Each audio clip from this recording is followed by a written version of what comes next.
Bab 41 Dailong. Dailong tersenyum dan berkata, aku bisa membayarnya 500 juta batu roh. Jika ada orang yang menaikkan harga maka aku juga akan menaikkannya. Tapi bisakah aku menanyakan manfaat pil roh ini? Hansen melihatnya dengan seksama dan mulai paham mengapa pria tua ini sangat bersemangat. Kita langsung pada intinya saja dan aku juga bukan orang yang suka berbasa-basi. Kau ingin bertanya apakah pil roh ini dapat membantumu pulih bukan? Sepertinya kemampuan Anda sangat luar biasa sampai bisa menilai saya. Jadi bisakah dengan pil roh ini? Tanya Dailong dengan penuh semangat. Dilihat dari kerusakanmu sepertinya kau terluka dalam pertarungan. Awalnya itu hanya sebuah luka ringan namun bodohnya kau berani mencoba untuk memulai terobosan ke alam virtual dan pada akhirnya memberikan kerusakan besar pada tubuhmu. Dari waktunya setidaknya ini terjadi 10 tahun yang lalu bukan? Hansen sedikit membuat tebakan. Iya, sangat benar. Solusi untuk memperpanjang umur adalah dengan menerobos. Aku terlalu gegabah dan berakhir seperti ini, hahaha. Ini sangat menarik. Sejak kapan benua ini memiliki orang hebat seperti Anda? Kata Dailong dengan penuh kekaguman. Jika kau bertemu denganku 10 tahun yang lalu mungkin kau benar-benar pulih dan menerobos alam virtual. Sayangnya bukan hanya jiwamu yang terluka, vitalitas di tubuhmu dan kekuatan fisikmu mengalami kemunduran. Paling banyak ini hanya akan menyembuhkan jiwamu saja. Kata Hansen dengan jujur. Anda adalah alkemis yang hebat. Apakah tidak ada cara untuk membuatku pulih sepenuhnya? Tanya Dailong dengan serius. Tentu saja ada. Aku memiliki pil roh pelebur tulang yang dapat meningkatkan kekuatan fisikmu dan memperbaiki vitalitasmu. Jika kau mengkonsumsi kedua pil roh ini secara bersamaan maka efeknya akan jauh berkali-kali lipat. Tapi semuanya tidak ada yang gratis. Selain 500 juta batu roh apalagi yang bisa Anda tawarkan kepadaku? Hansen berkata dengan santai. Pembicaraan antara mereka berdua terlalu berat untuk semua orang. Walaupun Hansen merupakan alkemis yang luar biasa namun lawan bicaranya juga merupakan kultivator yang sangat hebat, mereka berdua berbicara seolah di sekitar mereka hanya semut yang tidak berarti dan tidak ada yang berani untuk memotong pembicaraan. Aku adalah leluhur dari Sekte Awan. Katakan saja apa yang Anda minta. Selama itu tidak menghancurkan benua ini atau sebuah harta maka aku akan mencoba yang terbaik untuk menyanggupinya. Kata Dailong dengan sungguh-sungguh. Bagaimana jika Anda menukarnya dengan bahan obat atau bahan pembuatan artifak tingkat Divine Sea atau Divine Transformation? Kata Hansen dengan santai. Dailong mengeluarkan sebuah tulang besar dan aura yang menakutkan terpancar dari tulang itu. Setidaknya itu adalah bis yang berada di alam Divine Sea tahap awal dan Dailong berniat menukarnya. Untuk sekarang aku hanya memiliki tulang dari bis Raja Buaya Darah. Bagaimana? Apakah Anda masih mau untuk bertukar? Tanya Dailong dengan santai. Kalau begitu kita sepakat. Aku akan meminta pelayan untuk mengirimkan pil roh kepada Anda. Hansen meminta pelayan di sampingnya dan memberikan pil roh kepada Dailong. Dailong juga melakukan hal yang sama dan dia sangat puas dengan hal ini. Selain lukanya nanti akan sembuh dia juga akan dapat menerobos alam virtual. Berkah seperti ini tidak mungkin akan dia lewatkan bahkan pengeluarannya kali ini sangat sepadan. Hansen memberikan 3 butir pil roh pelebur tulang dan 1 butir pil roh hati Dao. Dia tidak mengambil pil roh yang akan dilelang dan dia menyisakan masing-masing 1 untuk dirinya sendiri. Tuan Panwen, kau bisa melanjutkannya sekarang. Kata Hansen dengan santai. Gu Heng dan Niyong merasa sedikit sulit dalam hal ini. Leluhur Dailong membayar 500 juta batu roh. Jika mereka tidak membayar harga yang sama maka itu sama saja mempermalukan nama sekte mereka sendiri. Namun harta ini sangat berharga dan mereka tidak bisa mengabaikannya. Gu Heng berteriak, 250 juta batu roh. Sialan. Aku akan habis-habisan sekarang. Walaupun aku malu setidaknya aku tidak pulang dengan tangan kosong. 350 juta batu roh. Itu sudah batas maksimalku. Jika saudara Gu Heng ingin menawarnya lagi maka aku hanya bisa menyerah, kata Niong dengan tegas. Gu Heng memukul meja dan dana yang dia bawa hanya sebanyak 300 juta batu roh. Sekarang dia sudah tidak bisa bersaing dan pil roh ini akan didapatkan sekte matahari. Ketukan palu ketiga sudah terdengar, pil roh ini resmi menjadi milik Niong. Setelah pembayaran maka pil roh hati Dao bisa diserahkan dan untungnya Han Sen tidak mengingat tindakannya yang kurang ajar sebelumnya. Episode sebelumnya. Bab 40 Puncak Pelelangan. Episode berikutnya. Bab 42 Sentuhan. Bab 42 Sentuhan. Pelelangan akhirnya berakhir dan semua orang mulai bubar. Tidak sedikit orang yang penasaran dengan identitas Han Sen, namun tidak ada yang berani menanyakannya sama sekali mengingat orang-orang di belakangnya bukanlah suatu yang dapat mereka singgung. Pan Wen pergi ke ruangan Han Sen dan memberikan cincin ruang, Tuan Han. Semuanya ada 800 juta dan sebelumnya Tuan Han menghabiskan 50 juta batu roh untuk 2 harta, sisanya kami tidak memotongnya sama sekali. Han Sen memberikan 50 juta dan berkata, ini hadiah untukmu sebagai biaya penanganan. Jika di masa depan kau menemukan sesuatu yang bagus maka beritahu aku, mungkin di masa depan kita bisa berbisnis dengan baik. Terima kasih Tuan. Pan Wen mengambilnya dan berpikir kalau Han Sen sangat murah hati. Kalau begitu aku akan kembali. Jangan lupa bahwa identitasku tidak boleh diketahui siapapun. Katakan saja kalau jika mereka ingin mencariku maka mereka harus bertanya lewat serikat alkemis, kata Han Sen dengan santai. Serikat alkemis memiliki reputasi yang luar biasa dan dia adalah tamu terhormat pemilik emblem emas. Seharusnya Han Sen dapat bersembunyi di balik mereka dan tetap merahasiakan dirinya. Sekarang dia mulai mengerti mengapa pil roh yang dapat meningkatkan kekuatan jiwa sangat bernilai. Hanya 1 butir saja sudah menciptakan kehebohan seperti ini. Terlebih kekuatan besar lainnya masih belum terkumpul dan jika Han Sen mengeluarkannya dalam jumlah yang besar maka mungkin dia akan menjadi orang terkaya di seluruh benua. Han Sen berjalan pulang dan Chang Yuan memiliki janji dengannya. Bertemu di sini hanya akan menarik perhatian dan itu bukan sesuatu yang diinginkan oleh Han Sen. Han Sen berjalan dengan santai sambil melihat kegiatan masyarakat di sekitarnya. Sebuah kereta kuda dengan lambang kerajaan yang dikawal oleh puluhan prajurit melintasi tempat itu. Han Sen menyingkir dari jalan dan semua orang membungkuk kecuali dirinya. Para prajurit lain tidak ada yang memperhatikannya dan lebih memilih mengabaikannya. Dada Han Sen mulai terasa sesak dan tirai kain yang menutupi jendela disingkirkan oleh angin. Sosok seorang wanita yang merupakan putri kerajaan yang bernama Yao Wu.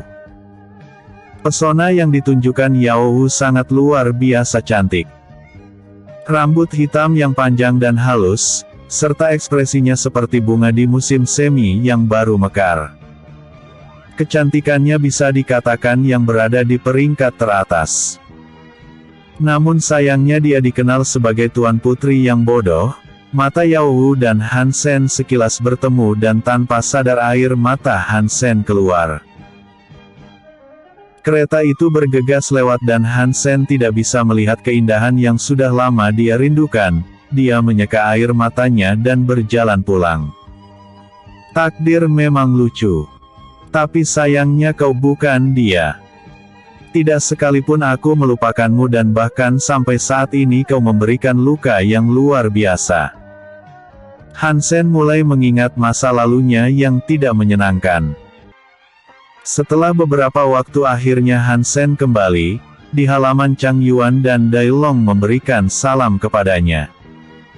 Hansen membalasnya dengan sopan dan memperkenalkan dirinya. Chang Yuan meletakkan kotak kayu yang berisi akar tanaman yang memiliki elemen kayu yang sangat kuat dan penuh vitalitas. Akar tanaman itu memiliki tingkat Divine Transformation dan Chang Yuan menyerahkannya kepada Hansen. Tuan Han, aku sudah membawa apa yang dibutuhkan. Bisakah aku menerima metode yang sebelumnya menjadi bentuk perjanjian kita? Tanya Chang Yuan dengan antusias. Terima kasih. Tuan tidak perlu khawatir karena aku tidak pernah mengatakan sebuah omong kosong. Hansen memberikan sebuah slip giok yang dimana itu adalah metode kultivasi jiwa. Chang Yuan memeriksanya dan benar saja bahwa apa yang diberikan Hansen sangat luar biasa. Dengan ini serikat alkemis akan mencapai tingkatan yang baru di masa depan. Tuan Han memiliki keterampilan yang luar biasa di usia muda dan serikat alkemis sangat berterima kasih karena Tuan Han mau menjadi tamu terhormatnya. Bisakah kita mendiskusikan beberapa hal? Tanya Chang Yuan dengan penasaran. Bukannya aku tidak ingin tapi sekarang aku tidak dalam mood yang baik. Aku sudah menunda waktu yang cukup lama untuk menerobos ke alam Naschet Sol, jika tidak maka aku mungkin akan mendapatkan luka yang serius. Tolong pengertian dari kalian. Masalah bisnis bisa kita bahas seminggu ke depan, jika Tuan Chang Yuan sibuk maka kirim saja orang lain seperti Dai Long atau Lao Lai untuk datang. Kata Hansen dengan jujur. Hal sepenting itu bagaimana bisa ditunda? Tuan Hansen bisa menerobos terlebih dahulu. Seminggu dari sekarang saya akan kembali untuk membahas beberapa hal dengan Tuan Hansen. Kata Chang Yuan yang sedikit kecewa. Chang Yuan dan Dai Long pamit meninggalkan tempat itu. Sedangkan Hansen mulai menyerap semua harta yang dia beli dan mulai berkultivasi. Episode sebelumnya. Bab 41 Dai Long. Episode berikutnya. Bab 43 Eksistensi Jiwa. Bab 43 Eksistensi Jiwa Naga Surgawi. 3 hari akar spiritual 5 elemen sekarang sudah sepenuhnya lengkap dan Hansen akhirnya memulai penerobosannya ke alam Naschet Sol. Pil roh pelebur tulang dan hati Dao dia makan sekaligus. Jiwa naga surgawi sekali lagi akan berevolusi dan mengambil bentuk sempurnanya. Hansen memuntahkan seteguk darah segar dan mengerang kesakitan. Daging dan tulangnya seolah dipukul oleh benda keras bahkan uratnya menonjol keluar dan terlihat merah panas. Jiwa naga surgawi sudah selesai berubah dan sosoknya memancarkan kekuatan yang luar biasa. Langit berubah menjadi hitam dan petir yang ganas terus menyambar. Awan hitam ini bahkan menutup seluruh kerajaan dan semua orang sadar bahwa terdapat seorang kultivator kuat yang menunjukkan eksistensinya. Petir mulai menyambar ke arah Hansen namun kekuatan jiwa yang sangat kuat menyembur. Jiwa naga surgawi menghancurkan petir itu dan sosoknya yang luar biasa memancarkan tekanan sesungguhnya dari sosok yang terkuat. Jiwa naga surgawi terbang ke atas langit dan menembus awan hitam. Aura kekuatan jiwa yang sangat mendominasi menghancurkan segalanya dan petir surgawi ditelan olehnya. Energi di dalam tubuh Hansen meluap-luap dan seiring berjalannya waktu kekuatan fisik dan jiwanya tumbuh menjadi sangat mengerikan. Atribut petir menjadi lebih kuat dan ganas lonjakan energi ini membuat pakaiannya hancur. Groar. Raungan jiwa naga surgawi menggema ke seluruh penjuru kerajaan Xianjiang. Semua kultivator alam Naschen Soul dan Divine Transformation merasakan tekanan yang luar biasa seolah mereka dipaksa berlutut. Perlahan jiwa naga surgawi menghilang dan kembali ke tubuh Han Sen. Awan hitam juga perlahan menghilang dan semua orang dapat bernafas dengan lega. Banyak orang yang membicarakan fenomena luar biasa ini, namun tidak ada yang tahu apa penyebabnya. Walaupun hanya sebentar namun sekilas mereka dapat merasakan tekanan yang luar biasa. Semakin tinggi basis kultivasi yang dimiliki seseorang maka tekanan yang mereka rasakan akan semakin kuat. Hahaha. Akhirnya jiwa naga surgawi berubah ke bentuk asalnya. Terlebih aku sudah menerobos dan menciptakan fondasi yang mengerikan. Aku yakin hanya mereka yang berada di alam Divine Transformation yang mampu melawanku sekarang. Kata Han Sen dengan puas. Namun dia harus mengakui kekuatan yang sebelumnya memang sangat menakutkan sekaligus mencengkam.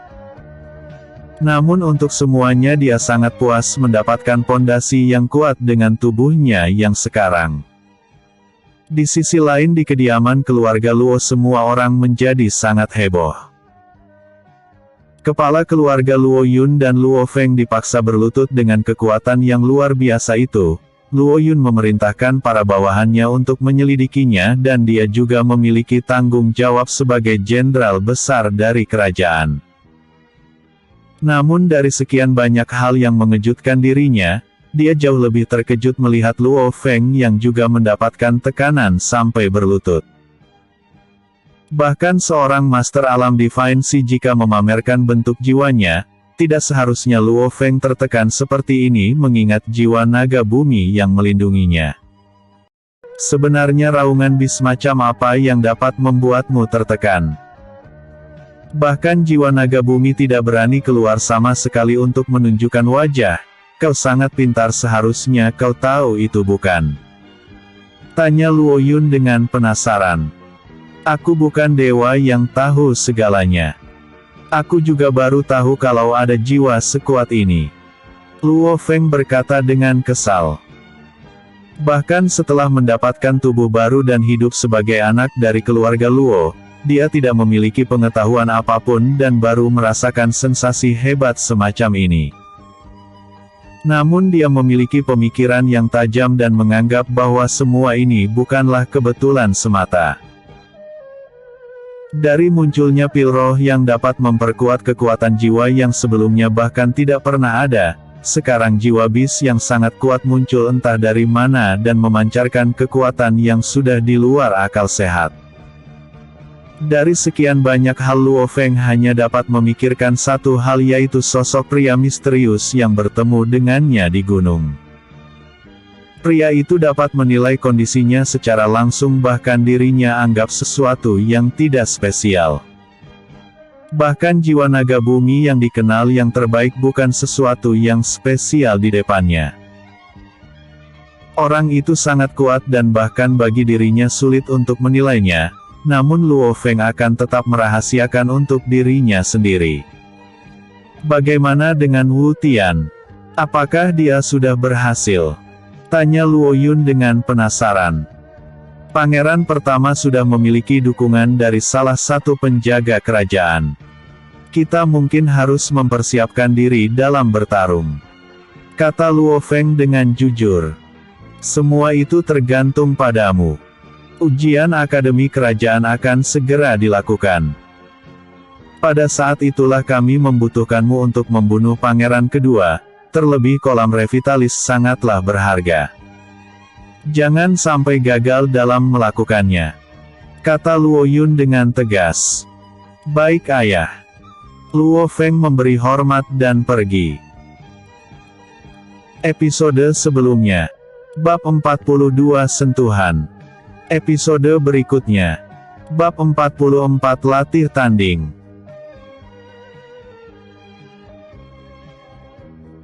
Bab 44 Latih Tanding. Cai Ying keluar dari pengasingannya dan dia menerobos ke tahap akhir tingkat Golden Core dengan kecepatan yang luar biasa. Bahkan kekuatan fisik dan jiwanya bisa disamakan dengan kultivator yang berada di alam Naschen Sol. Han Sen melihatnya dan Cai Ying memberi hormat. Sekarang Cai Ying jauh lebih tinggi dan wajahnya terlihat bersinar dari sebelumnya. Ketika seseorang menerobos, bukan hanya umurnya saja yang bertambah tetapi semua ketidakmurnian di dalam tubuhnya akan dibersihkan. Perkembangan yang bagus, kata Han Sen sambil menilai Cai Ying. Semua ini berkat Tuan. Cai Ying sedikit malu dengan Han Sen yang terus menatapnya. Han Sen menjentikkan jarinya dan membuat sebuah penghalang yang sangat kuat. Sekarang majulah dengan semua yang kau punya. Han Sen mengambil ranting pohon dan meminta Cai Ying untuk maju. Cai Ying sedikit takut jika serangannya nanti akan melukai Han Sen. Lagi pula dia tidak benar-benar menggunakan pedang dan Cai Ying sendiri memegang artifak pedang tingkat Naschen Sol. Kau ragu hanya karena lawanmu menggunakan ranting. Apakah itu yang aku ajarkan kepadamu? Jangan menilai buku dari sampulnya dan untuk memahaminya kau butuh waktu untuk membacanya. Bahkan jika kau mengeluarkan kemampuan penuhmu itu tidak akan bisa menggoresku sama sekali. Kata Han Sen dengan niat membunuh yang meledak-ledak. Cai Ying menelan ludah dan berkata, kalau begitu gadis ini akan sedikit lancang. Aura Cai Ying meledak dan dalam sekejap sosoknya menghilang. Kilatan cahaya yang sangat kuat melesat ke arah Han Sen dan pedang diayunkan langsung ke lehernya. Han Sen tersenyum dan puas dengan kemajuan Cai Ying, namun segera dia mengayunkan ranting dan ki pedang yang sangat kuat mendorong kembali Cai Ying. Sekarang coba kau hindari serangan ini. Han Sen mengayunkan rantingnya dan bilah ki pedang yang cukup kuat melesat ke arah Cai Ying. Cai Ying tidak memiliki kesempatan untuk menghindar di bawah kecepatan bilah ki pedang. Dia menahannya dengan badan pedang yang dilapisi dan darah menyembur dari mulutnya. Pedang aliran cahaya. Cai Ying memusatkan ki miliknya dan auranya menyembur. Dua ki pedang dengan atribut cahaya emas terbentuk dan samar-samar Han Sen dapat merasakan niat pedang yang menakutkan. Tubuh Dao Pedang bukanlah sekedar omong kosong, bahkan di tingkatan yang sekarang Cai Ying dapat memunculkan sedikit niat pedangnya. Han Sen dulu juga orang yang berbakat dalam penguasaan pedang. Namun untuk menciptakan niat pedang dia membutuhkan akumulasi waktu selama 20 tahun dan menyempurnakan niat pedang tak berbentuk selama 200 tahun. Namun Cai Ying dapat menggunakan niat pedangnya hanya dalam 1 bulan pelatihan. Keuntungan fisiknya dapat membuatnya mencapai tahap yang sekarang dan ini bisa disebut sebagai jenius yang terlahir alami dengan bakat. Kedua ki pedang melesat ke arah Han Sen dengan kecepatan yang luar biasa. Han Sen tidak memiliki pilihan lain dan maju ke depan sambil menghindari ki pedang. Namun kedua ki pedang itu terus mengejarnya dan Han Sen memusatkan ki miliknya. Bang! Bang! Han Sen menghalau kedua ki pedang dan dengan kecepatan yang luar biasa dia sudah berdiri di depan Cai Ying. Ujung ranting berada tepat di lehernya dan Han Sen tersenyum puas. Memadatkan dua bentuk ki pedang cahaya dalam waktu sesingkat ini. Bakatmu layak mendapatkan pujian. Tapi sayangnya kau masih terlalu polos dan belum memiliki keterampilan nyata dalam bertarung. Teknikmu memang kuat namun kelemahannya sangat jelas di mana semakin cepat aku menghancurkannya maka kekuatan penuhnya tidak bisa ditampilkan. Han Sen menurunkan tangannya dan berkata, kau harus belajar sendiri untuk menutupi kekuranganmu. Niat membunuh dan penilaianmu masih kurang. Untuk mempelajari kekuatan yang nyata maka seseorang harus memiliki pemahaman penuh dengan seni bela diri miliknya sendiri. Baik Tuan. Cai Ying tersenyum dan akan mengingat baik-baik ajaran Han Sen.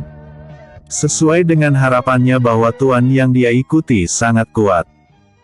Cai Ying merasa senang dengan hanya mengikutinya dan jalannya masih sangat panjang untuk mendapatkan pengakuan. Tiba-tiba seseorang mengetuk pintu dan segera Cai Ying berlari untuk melihat tamu yang datang mengunjungi mereka. Tamu itu adalah Liang Yu dan Han Sen memintanya untuk masuk. Kau bersembunyi cukup bagus. Bahkan untuk mencarimu saja membuatku sangat kesulitan, kata Liang Yu dengan kesal. Ho, apa yang dilakukan Tuan Kota Kayu di tempat ini? Apakah ada sesuatu yang menarik sampai membuatmu datang sendiri secara pribadi? Tanya Han Sen dengan santai. Sesuai harapanku, kau bahkan dapat lolos dari kedua orang itu. Tapi sekarang masalahnya berbeda. Lihatlah ini dan kau akan tahu apa maksud dari kedatanganku. Liang Yu memberikan sebuah kertas dengan lambang kerajaan. Episode sebelumnya. Bab 43 Eksistensi Jiwa Naga Surgawi. Episode berikutnya. Bab 45 Ajakan. Bab 45 Ajakan. Han Sen membacanya dengan cepat dan mulai memahaminya. Pertemuan keluarga besar di istana kerajaan, jelas pasti ada sesuatu yang akan terjadi di sana. Bukankah ini hanya berlaku untuk keluarga bangsawan seperti kalian? Mengapa harus ikut membawaku? Tanya Han Sen dengan penasaran. Kau itu sangat cerdas dan aku membutuhkanmu untuk membaca situasi. Dari keempat keluarga kelas 1 hanya keluarga Liang yang bersekutu dengan pangeran kedua. Terlebih di sana ada keluarga Fan. Ini akan memungkinkan kau untuk langsung mengenali musuhmu di sana, kata Liang Yu dengan sungguh-sungguh. Liang Yu melanjutkan, terlebih ada banyak generasi muda yang akan mencoba peruntungan mereka untuk masuk ke dalam kolam revitalis. Aku yakin kau akan tertarik dengan masalah ini. Han Sen berpikir sebentar dan berkata, baiklah kalau begitu. Lagi pula sekarang aku sudah sepenuhnya siap untuk bertarung dengan mereka. Apakah kau tahu putri ketiga? Kenapa apakah kau tertarik dengannya? Tanya Liang Yu dengan penasaran. Iya, bisakah kau memberikanku sedikit informasi? Tanya Han Sen dengan penasaran. Hah? Aku mengakui bahwa jika dalam segi kecantikan mungkin dia tidak memiliki tandingan sama sekali. Selama ini Putri Yao hanya mendedikasikan hidupnya untuk Yang Mulia Raja yang sedang sakit keras, kata Liang Yu dengan jujur. Bentuk jiwanya? Tanya Han Sen dengan penasaran. Aku tidak tahu pasti namun orang-orang di istana mengatakan bahwa bentuk jiwanya adalah sebuah roda putih dengan energi yin yang sangat ekstrim, kata Liang Yu dengan jujur. Han Sen tidak bisa menyembunyikan ekspresinya yang sedih. Namun sekarang bukan waktunya untuk mengkhawatirkannya dan alasan dia ikut bukan untuk bertarung. Namun dia sangat ingin melihat Yao Wu untuk kedua kalinya dan ini adalah sesuatu yang hatinya inginkan. Kalau begitu aku akan pergi. Besok aku akan menjemputmu dan kita akan pergi bersama ke istana, kata Liang Yu yang bergegas terbang. Han Sen menghela nafas dan tidak sabar untuk menantikan hari esok. Cai Ying sedikit terkejut dengan perubahan ekspresi Han Sen. Sejak dia mengikutinya baru kali ini Han Sen menunjukkan ekspresi yang aneh hanya dengan mendengar nama Yao Wu. Tuan, kalau boleh tahu apa hubungan Tuan dengan Tuan Putri Yao Wu? Tanya Cai Ying dengan penasaran. Entahlah. Aku juga tidak terlalu mengerti, aku hanya sebatas orang yang mengagumi keindahan bunga, kata Han Sen dengan santai. Cai Ying merasa sedikit tidak senang dan berkata, apakah aku tidak cukup cantik untuk berada di sisi Tuan? Hahaha, cantik. Walaupun kau memiliki dada yang besar namun umurmu tidak sebesar dadamu itu. Jangan berpikir berlebihan untuk menarik perhatianku. Fokus saja untuk berlatih dan jangan memikirkan apapun. Hansen pergi dan berencana untuk mandi. Cai Ying menghentakkan kakinya dengan kesal dan apa-apaan dengan gadis kecil. Bulan ini dia sudah berumur 17 tahun dan sedangkan jaraknya dengan Hansen hanya 4 tahun, bahkan beberapa orang menikah di umur 15 tahun itu merupakan hal yang biasa. Sejak awal tuannya adalah orang yang hebat dan pasti banyak wanita cantik yang mendambakan dirinya. Sekarang Cai Ying harus bekerja keras dan mendapatkan perhatian tuannya sebisa mungkin. Seharian Hansen membuat sebuah artefak yang baru yaitu sebuah anting. Selain memiliki efek pertahanan yang dapat menahan serangan ahli Nas Chen Sol, anting ini juga dapat menyembunyikan basis kultivasinya dan dia membuatnya 2 pasang. Cai Ying sangat senang dengan hadiah yang diberikan oleh Hansen. Sekarang mereka dapat bergerak dengan bebas tanpa ada orang yang akan waspada dengan kehadiran mereka.